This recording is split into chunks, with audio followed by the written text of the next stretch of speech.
Hello everyone, আসসালামু আলাইকুম। Welcome to my channel.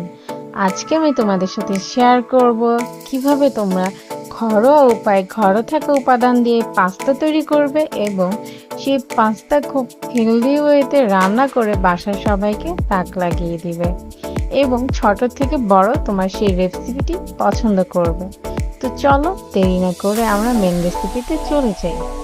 এখানে আমি 2 কাপ আটা নিয়ে নিয়েছি। তারপর দিয়ে দিচ্ছি পরিমাণ মতো লবণ,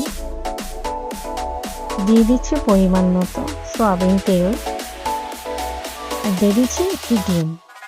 এখন সবগুলোকে ভালোভাবে মেখে নিতে হবে।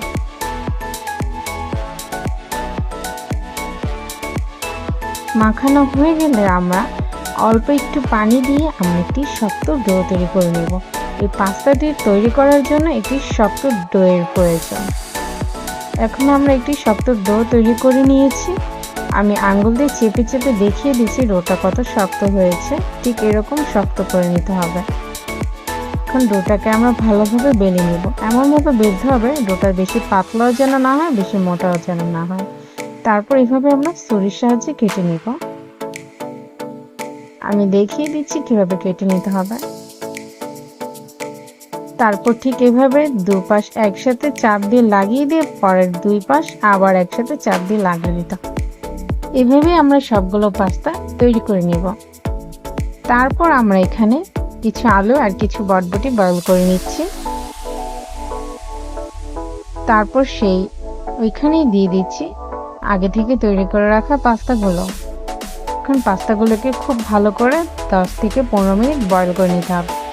বয়েল করা হয়ে গেলে আমরা একটি কড়াই এগুলোকে এখন রান্না করে নিব।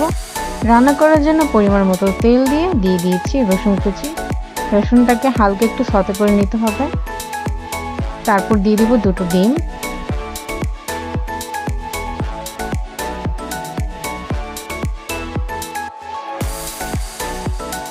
তারপর দিয়ে দিচ্ছি পেঁয়াজ কুচি, কাঁচামরিচ কুচি আর দিয়ে দিচ্ছি টমেটো কুচি। দিয়ে দিচ্ছি সয়া সস আর টমেটো সস। তারপর দিয়ে দিব ম্যাগি মশলা। মশলাটা কষিয়ে নিয়ে আমরা আগে থেকে বয়েল করে রাখা পাস্তা, আলু আর বটবটিগুলোকে দিয়ে দিয়েছি। এখন এগুলোকে ভালোভাবে একটু রান্না করে নিতে হবে কিছুক্ষণ। আমাদের রান্না করা হয়ে গিয়েছে, দেখতে খুবই লোভনীয় লাগছে।